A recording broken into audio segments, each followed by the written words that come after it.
Hello class, and today we will be moving into the Duke's Archives area where we can take on Seath the Scaleless and gain the final Lord Soul in our epic plot of domination. Okay, anyway, so let's head up this way, armed with our new pyromancies, which is also quite nice, which might help a little bit, but not really because our sword is so ridiculously overpowered. Yeah. So in case you're wondering why this bit is sped up, we already went here in one of the previous videos where I showed you how to access the DLC. So, yeah, there's that. So, that Crystal Golem is not very hostile, and he doesn't have a very high activation range, because he's a simply DLC enemy in a non-DLC area. So, he was given a pretty low aggro range to make sure it didn't interfere with anyone who was intending on playing the original experience. Anyway, so over this way, and through here, we've already cleaned out this area, so this is just me wandering around to make sure we didn't miss anything. So we're pretty much set, don't really need to worry about it too much. And then we can head up these stairs. And we're finally at a part we haven't been to before, so we can go ahead and slow it down a bit. So there we go. And there we go. So, now that we're pretty much done with that bit, we can head on up here. Now, we already cleaned this area out of treasure as well. So there's actually, that is the way up, but there's a secret over this way. Not really a secret, more of just a side room with a little bit of treasure in it. It's really not that much, but it's there. And let's go ahead and go grab that. Let's, don't miss this guy. He's meant to surprise you, get you on your first go, I guess. So make sure he dies, and then grab the Twinkling Titaniite, which is another pretty high abundance material here, other than the blue Titaniite chunks. This is the place you go if you want to get Twinkling Titaniite. So that's useful for upgrading special armor and equipment, such as the Shadow set.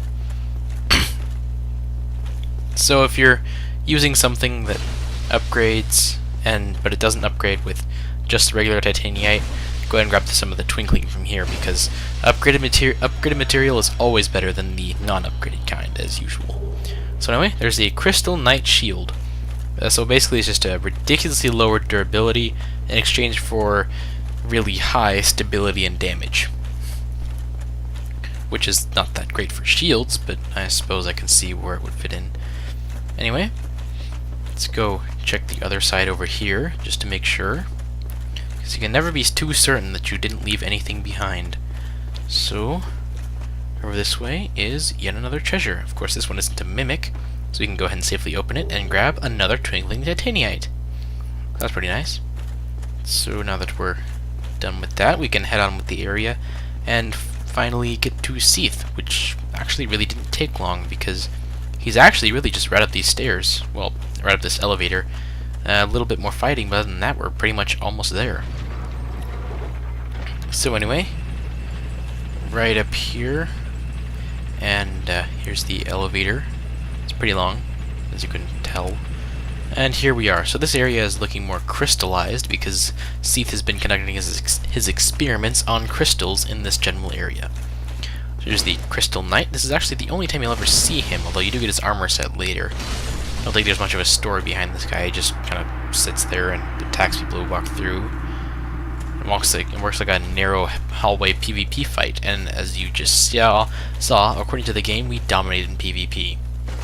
Ah, got that one. 2 Twinkling Titaniite and a blue Titaniite chunk. That's pretty nice. And we can go ahead and run up here, and through here, and this is Seath's first boss fight room. So we're going to go ahead and equip the Rare Ring of Sacrifice to make sure we don't lose any souls on this, because this is one of those supposed to lose boss fights. So you just come in here and you get obliterated by Seath. And yeah, so I'm going to try to hit him with a fireball just to show you guys the effects. As you can see, we hit him, but the damage did absolutely nothing to him. If you look really closely, you can see the damage appearing, but nothing actually happens to Seath because the damage is instantly regenerated. So there's nothing really we can do to this guy, even though I'm trying my best. So basically all you can do is get obliterated. In case you're wondering why we equip the Rare Ring of Sacrifice, it's because the spikes actually cause a curse effect. So be wary of the curses. Anyway, we don't have a rare sacrifice anymore, but does it really matter? Anyway, you can go away now, message. I get it. Go away, please. I get it. I don't have a ring anymore. There we go. Okay. So now we can go ahead and bet back on our Havel's ring. And as you can see, there's a bonfire right over there. So in case you're wondering why we appeared here instead of at the last bonfire, it's part of the coding for this boss fight. So you're supposed to come here because Seath killed you, put you in captivity, and plans to experiment his experimenting needs away. So anyway, that door's locked and there's no loot in this area, so we're going to have to use the other method. Kill the snake dude. So first we're going to go ahead and reset the bonfire to make sure nothing bad happens. We can level up once, and we have 5 attunement slots, so that's all our upgrading and attunement that we're going to be doing. So looks like we don't have any combustion spells, so we're going to have to use one of the other pyromancies. We could use acid surge if you want to, but we're going to use fire surge. So yeah, that's just how I roll, because fire is cool. Anyway, let's go ahead and see if I can get this guy. Apparently not. You have to back up a bit. No. No. Alright, that didn't work. Looks like we're going to have to use a melee weapon. That's kind of weird, but anyway, there's the key.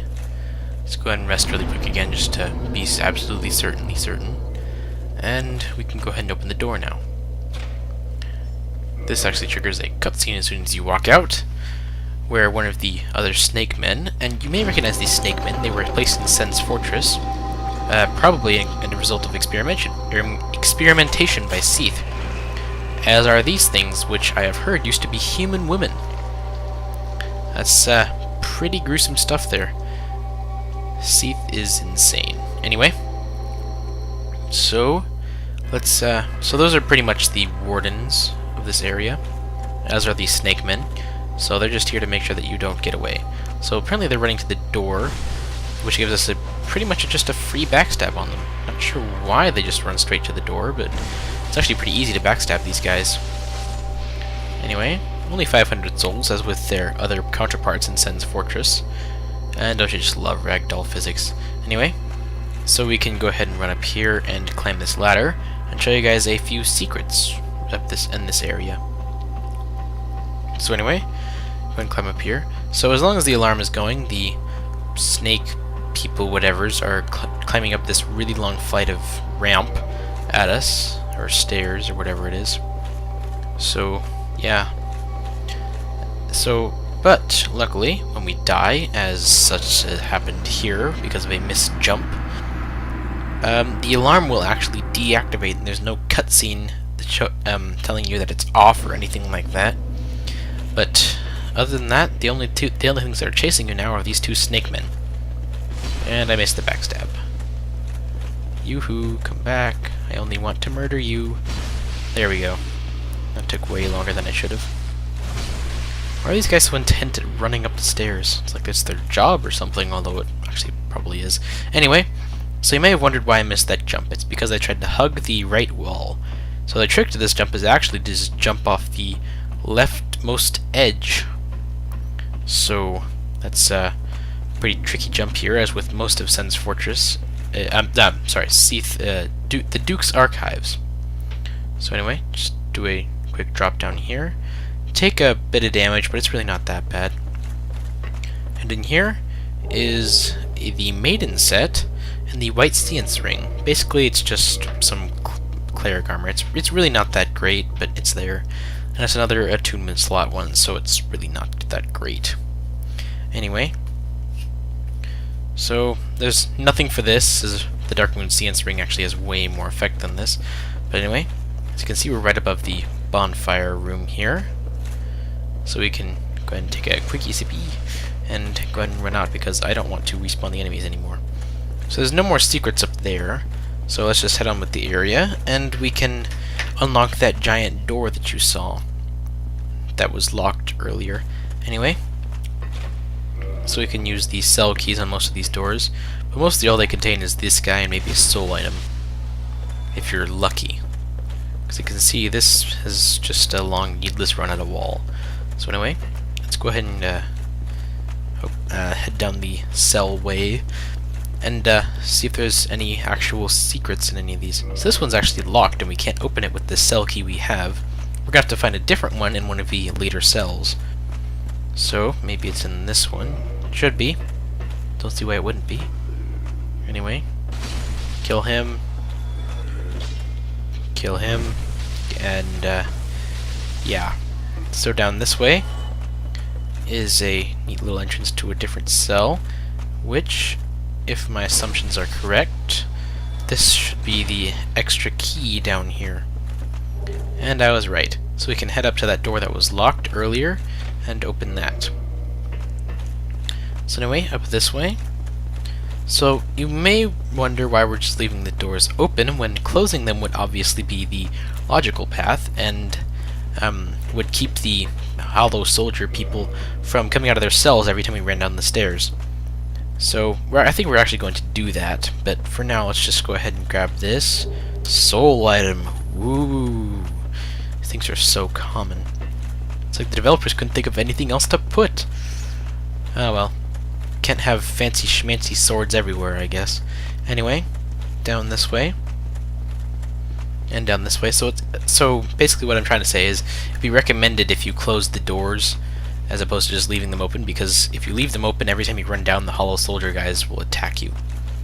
So because we set the alarm off by dying, the snake people won't attack us, and they will instead just sit inside this room here and mind their own business until you either A, enter the room, or B, attack one of them. And even then, only the one that you attacked responds at all. Anyway, so up this way, and there's the snake men that rung the bell, so you can go ahead and get rid of them. And just one good backstab is good enough to kill most of these snake men. Actually, in fact, all of these snake men, so you don't need to worry about that at all. And there's one of the mage ones over there, of course. So, nar, blar, arg. Anyway, so that we're done up here, there's a chest here containing the key to the door. So you might be wondering what that area down there is. I'll show you guys that later, and we can get to fixing that. Anyway, up here is the bell. You can actually trigger it if you want, but just by pulling that lever. So it's all you if you want the snake people rushing up at you every time you die. Anyway, so you can run over this way, and what we're going to do is we are going to use our Great Chaos Fireballs. As you can see, it does enough damage to mortally injure one, and then enough damage after that to kill them. And I missed that one, unfortunately, so we're gonna have to just throw another one here. As you can see, unless you get close to the room, they just mind their own business, so it's really not all that bad. So this is one of the only instances where this fireball is actually mostly useful, although it is pretty nice in boss fights and other such things where you need to be at a range and you want to use a pretty powerful fire spell. Anyway, these guys also do have a grab attack, which you should be wary of. And we're going to use the Chaos Fire Whip against these last few. There we go. It's one down. And it's another one. And it's another one. Nope, I missed. And I hit both of them. Lucky me. Ooh, tried to use his grab attack there. And as you can see, the Fire Surge does not do much damage at all. So we're going to trade it out for a different spell as soon as we can. So there we go. So these two are completely non-hostile, and they drop a unique spell that can only be used if you are in the Princess Guard Covenant. So that's so they're a harder variety. I think they're just getting over their transformation or something. So the Soothing Sunlight and the Beautiful Sunlight, area of effect healing spells that can only be used if you are in the Princess Guard Covenant. So here's Big Hat Logan. As you may imagine, he came here to one of the greatest sorcerer's storehouse, and he's really kind of aggravated that he can't get at it because he's stuck here. Unfortunately, there is no key to this that we can access just yet. So, unfortunately, we can't free him just yet. So we're going to have to continue on in the area and come back here later. So as you may imagine, these stairs are pretty long considering how long they are. It just takes a really long time just to scale these things, and I really would have appreciated if Namco Bandai had made them a little bit shorter. But oh well, it's one of my few grievances with this game. It's really not that bad. Anyway, we don't have nearly enough souls to level up, and we respawn the Snake Man again. Herder. So anyway, 2 free backstabs, free 1,000 souls. That's actually a pretty good soul grinding method. Just let them come to you and get a couple free good backstabs on them if you want to. So it's only 1,000 souls per, so you need to do it like 40 times, but well, if you want to, it's all yours. Anyway, up here, and there's the giant door. You can go ahead and open this up, and it leads onto the balconies area. So out here, and look at this view, and look at this holo soldier person. And so you may be wondering what the giant crystals over there in the distance are. They are Seath's personal hideout, the crystal cave where he keeps his most valued treasure, the thing that keeps him immortal, the crystal of immortality, which upon starting his boss fight we will promptly break with one smash of our sword, or, even better, trick Seath into doing it himself. Now unfortunately we have to do that every time we start the boss fight, so this might get a little monotonous, but I'll explain to you more about the boss fight, of course, once we get there. So this part is sped up a bit, because in all honesty it really just takes a while, and it's kind of monotonous to explore this whole thing. So anyway, I only sped it up a bit to save a bit of time, because the video was kind of long, and as you can see, it's just over 30 minutes because we're at the halfway point around 17. So anyway, so this part is pretty long and monotonous, as I already said, and so basically what I just do is I just comb the entire area just to make sure there's no treasure left. And yeah, so I'm going to spend quite a long time here. There's actually 3 floors of balconies and 1 ground floor, all of which can be traversed using these rotating staircases, which you rotate manually, luckily. But it gets really confusing when you consider what happens if you like come in on a ledge and the rotating ladder isn't turned to face you, and you can't get up or anything. Then you'd have to use the other one or something. It just gets really confusing to navigate this area. But basically I'm just showing you what the treasure is, just so you know that it's not really all that worth it. Anyway, we can rotate the staircase 180 degrees, so it comes out facing this way. There's an archer. 1 good backstab to him. And over this way. And didn't see any. And I saw an archer, so I'm gonna have to go take care of him, because I don't want to take any unnecessary damage. As you can see, we now have like 2 humanities. Not quite sure how we got that many, but luckily there's a bonfire here that we can use to go ahead and kindle up, I think. And trust me, we're going to need that Estus for the Seath boss fight, because he is probably one of the most annoying enemies in the game with his area of effect spike attacks that can't be blocked. Ooh, that was almost incredibly deadly. Can't block these. Anyway, there's the channeler. Luckily we can kill him in 1 hit. If we couldn't, he would be teleporting away all the time. Here's a chest. It's pretty much... oh, the strong magic shield sorcery. Basically what you can do is you can enchant a non-upgraded or just normal shield or enchantable shield, and make it so that it can block any spell in the game, pretty much, and completely absorb it. So it's pretty good for PvP, if you're thinking of that kind of thing, and people are using dark beads and other such cheap dark magic spells against you that pretty much one-hit you at close range. Just enchant your shield with strong magic shield and you can completely absorb the entire attack, and all you get is a little bit of knockback. So it's really nice if you're fighting sorcerers. And it also gives you a pretty moderate stability boost. Maybe it even takes away all stamina drain, although I'm not entirely sure. So that's pretty nice. And yeah, it's a pretty nice sorcery, but it requires some pretty heavy intelligence investment to use.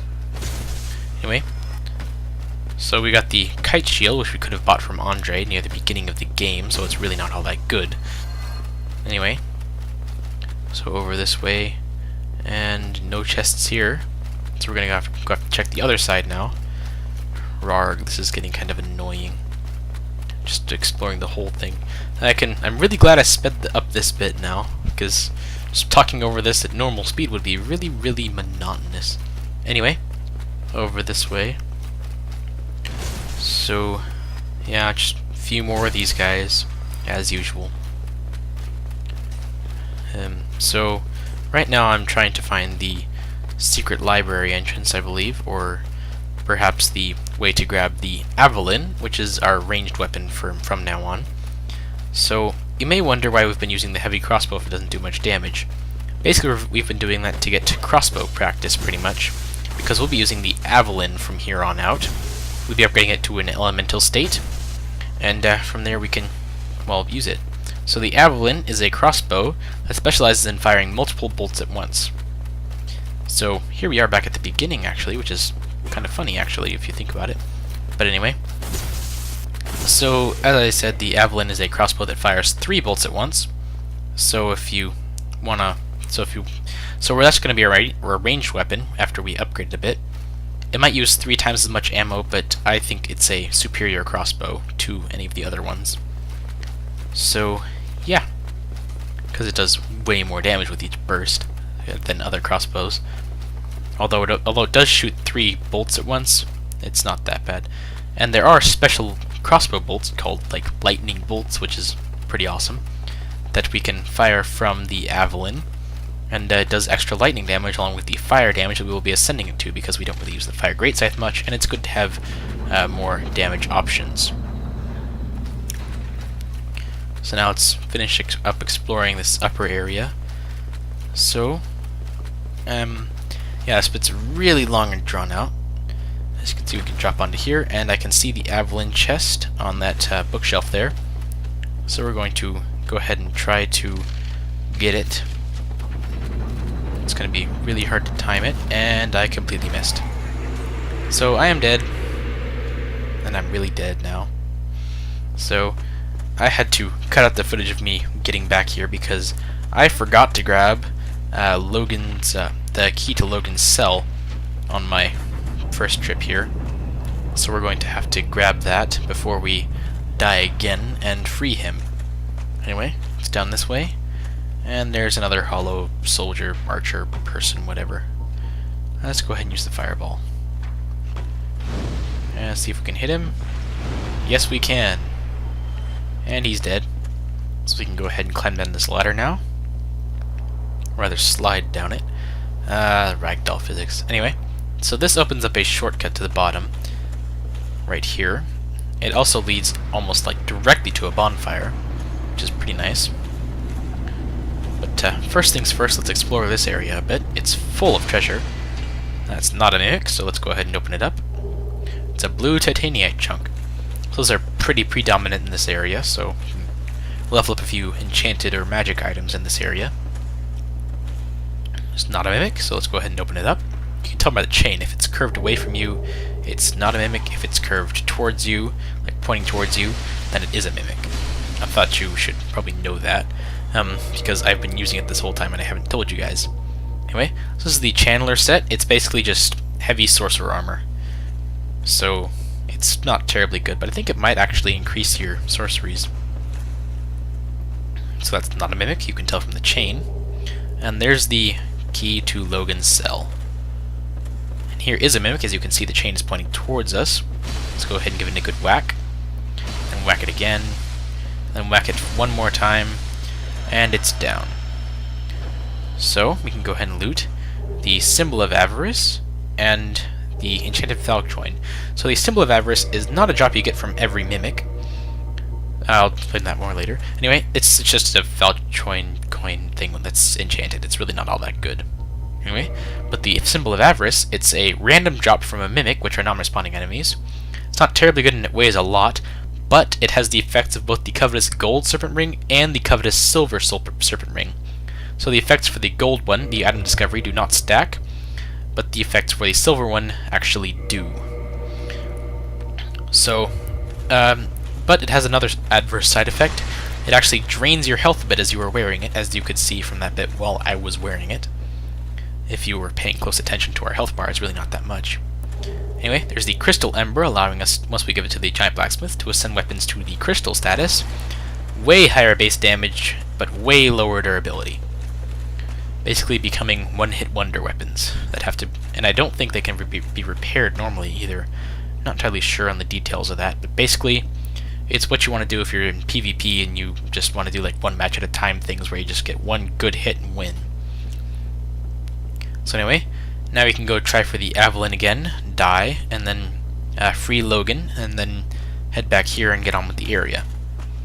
So anyway, let's go ahead and use this rotating thing and try again for the Avalon. Pretty sure it's not this one, so we're going to go ahead and use the other one, which is the correct one. And got hit again. Let's go ahead and try to hit this guy now. Anyway. So archers can get pretty annoying, especially with the high damage they deal. So yeah, just make sure you have your shield up as you're charging them, and just make sure you get them down as fast as you can, because otherwise you'll get pestered with arrows, and that is not fun. Anyway, so down this way, and we can get onto this elevator, that rotating staircase here. Once we kill this guy, of course. So this is where we died last, as you can see. So that's where the Avalon is. Let's go ahead and roll onto here. And use this thing to turn us. And we can try for the Avalon again. Although, there is actually a trick I know from somewhere, where if you just wait down here a bit, I cut out a bit of footage of me waiting, and come back up here, and turn the crank, you can actually, so if you wait for it to turn all the way around, then quit the game while you're still on the elevator, and reload it. And you're gonna have to wait a bit. Yeah, I just sit through the title screen, so you do too. Hwa hwa hwa hwa hwa.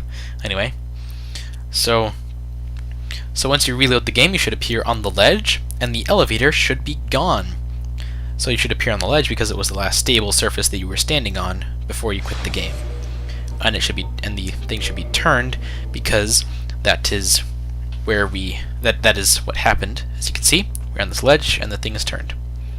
So we can go ahead and do a really careful drop off onto this, almost die, heal ourselves up a bit before the archers hit us, and grab the Avalon. Ooh, that was close, we almost didn't get that. Anyway, now we're dead, and we can get back to Logan. So we're gonna have to grab our souls before we get back to the bonfire, of course. So, yeah. So let's go ahead and do something. Not quite. Oh yes, let's go ahead and equip the Avalon now, and put the Pyromancy Flame in our offhand. As you can see, it's not terribly good, but you just triple shot bolts, which is pretty nice. So anyway, apparently, so we're not going to upgrade it at all just yet, so let's head down here and upgrade it later. So anyway, just down this way, and down this way again. And here we are in the room with all these people. Let's go ahead and use our fireballs because crossbow is not all that great. Sometimes you just have to hit them with the sword. Like now, because I am lazy. Yarg. Yarg. So you can see the two that are crying in the corner are non-responding enemies, unfortunately. So anyway. Hello again. So, not much any special stuff. So we can open the door, talk to Logan, and make sure we kill this guy because he followed us all the way from his cell. Ooh, that was close, almost hit Logan there. Anyway, Oh, thank you very much. so he's saved, and he must be sure to repay you. He shall share any new spells he finds with us. So that's pretty neat. I always like new spells. Anyway, so let's just go on ahead. So he's actually going to appear in the room, in the side room that we got the blue Tartanite shard from. And there is the last free Firekeeper soul. The last 3 are held by Anastasia, the one at Firelink, the Daughter of Chaos, the head of our Covenant, and the one at Anorlando, which we will actually be killing as part of our endgame NPC killing stints. Anyway, up this way. Rarg. And I didn't think to actually just cut out this bit, but oh well. Enjoy sped up footage of someone playing Dark Souls. Here, some of these guys are up here, so let's do some ladder combat. And we lost all our stamina, so we fell off. And we can fight him on even ground. Basically, our win.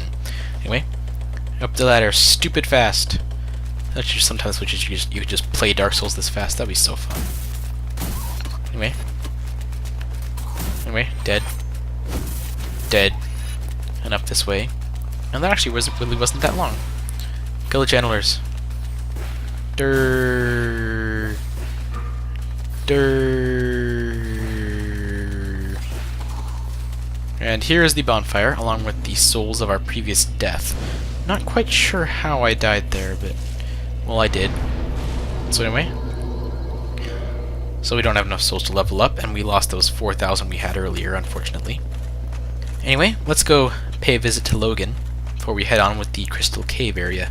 Anyway, over here and through here is Big Hat Logan. So he's expecting us, apparently. So he's gonna share us some advanced sorceries, along with the Crystal Magic Weapon and Crystal Soul Spear, which are two of the most powerful sorceries in the game. So, Seath is a true undead, different from us apparently. So his wounds close instantly, and nothing we can do affects him. So we need to break the Primordial Crystal.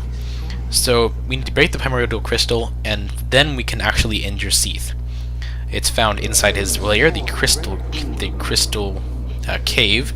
So we need to get there, break the crystal, and kill Seath.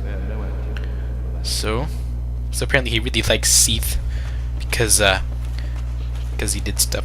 So if you buy every sorcery Logan has, he will actually appear in the room where you first fought Seath. You can kill him, get a really special sorcery, and his armor set, which is pretty nice. So, yeah. Let's go ahead and warp to Firelink, where we can turn in that Firekeeper soul we got. So yeah, we can. So if you buy every sorcery Logan has, you just head to the first boss fight room, and if you head back to where Logan used to be, then you will actually leave his armor set behind and then he appears up in Seath's first boss fight room, where you can fight him, gaining an extra special sorcery that requires 50. That requires a whole 50 intelligence to use, but it's actually kind of nice. It's a straight line across the ground of Seath's unblockable spikes, which in my opinion is pretty nice. And this, my friends, is a level 20 bonfire. Whoa! Bask in the glory and the radiance. Anyway, if we rest here, and then just simply warp to the Duke's Archives, we never actually rest at the Duke's Archives bonfire, and we will always respawn here with our 20 Estus fully recharged. So that's pretty nice. Anyway, we're pretty much done with this episode, so we'll continue on with the Duke's Archives and the Crystal Cave in the next episode. Class is dismissed.